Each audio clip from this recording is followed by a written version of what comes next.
Welcome to today's session on email marketing, one of the most effective tools to grow your business online. We'll dive into how to build stronger relationships with your customers and drive growth while using email campaigns that convert. So, why email, right? Email continues to be one of the most effective channels for businesses. ROI right now is about for every dollar you spend, you get $42 back.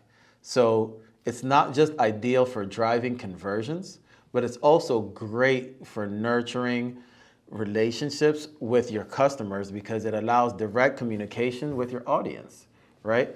And when done correctly, it builds loyalty and trust. So your email list is one of your most valuable assets. So to grow it though, you need to offer value upfront to your clients, right? So there's different ways that you can do that, whether it's a PDF download or other information, right? But provide clear incentives and ensure that you're collecting the necessary information to segment your audience effectively.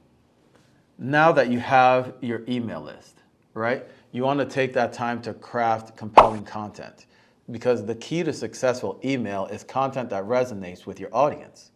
But how do you know that your content is actually going to resonate with your audience? That's why we have email at this step within our marketing roadmap, because now you can leverage your learnings from SEO, right? Let's say we already have blogs and things like that on our website. We can take the different blogs, which ones have the most traffic, and use those to feed the campaigns that we're doing in email. So people have already told you from a search volume standpoint what they're interested in. You write about those pieces, then you come back and see which ones actually get traffic. Take those and make emails around those campaigns, right? The difference now when you go to email, you can personalize it even more. You can personalize the subject lines, you can personalize the copy, but let's think through that process and make sure we still have compelling call to actions within each message that we send. Now, when we're designing our emails, we need to think through the different devices that people are going to be opening our content on. A lot of us are going to be designing on laptops, right? But that first touch point for your audience is probably going to be mobile. So is your email responsive? Think about also keeping the layout nice and clear and probably the call to action closer to the top. Not a lot of text because now that means people are going to have to scroll a lot in order to get the information. And if they're on the go, they're not going to want to read it, right? Make sure that the emails and the way that you design your content is scannable, focused on values, and the call to actions are clear and noticeable. So going back to your list, right?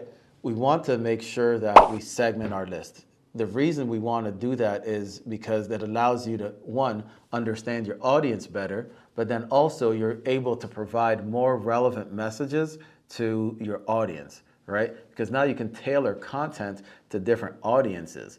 And on top of that, we can also do A/B testing. You can test certain messages to different audiences, or even within a segment, do different headlines and different things within the content to be able to see for that audience what is going to work the best. The other thing with email now is automation. And I shouldn't say now because it actually was there before GPT was even invented. So automation within email marketing can really save you time and also improve your marketing results. So you can set up workflows for things such as welcome emails, or if you're in e-commerce, for abandoned carts, right? So the other thing you can do is, like, let's say you have dormant subscribers or people who haven't engaged with you in a while, you can do different messages to re-engage them based off of their behavior. So think about automation, think about the things that you would want to do manually that would help your business. Automate that through the email, through the different touch points and the customer journey. So once you have those things in place, we need to make sure that we're looking at the metrics, right? And we're tracking the performance. So metrics such as open rate and click-through rate, to me, would be the top two to look at, but there's a lot of metrics around email that you could look at. So e-commerce would be different, definitely than a service business. But the thing is, look at the data.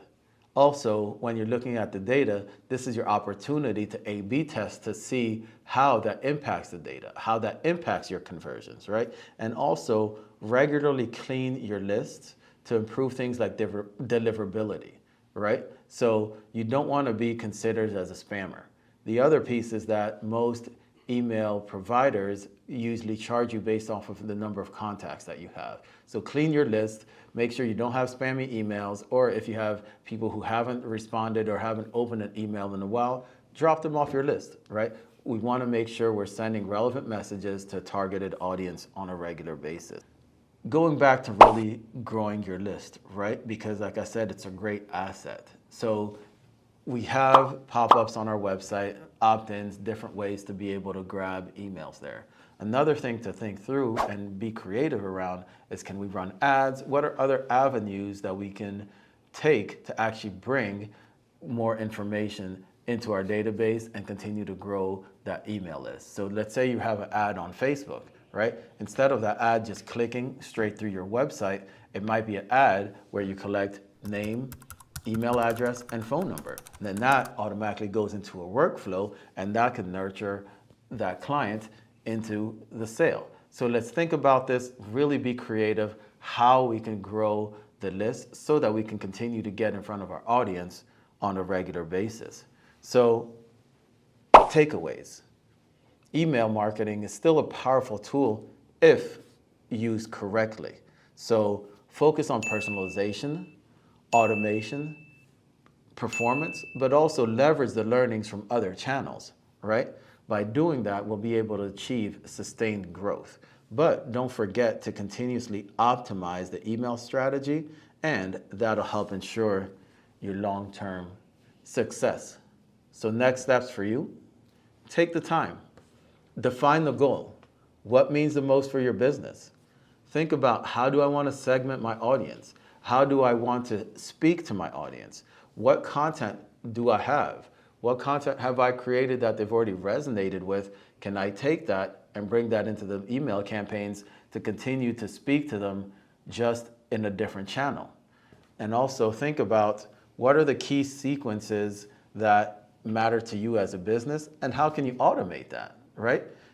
Then, last but not least, analyze the performance. And if you need help with any of that, feel free to reach out, and we'd love to help you. Talk to you on the next video. Thank you.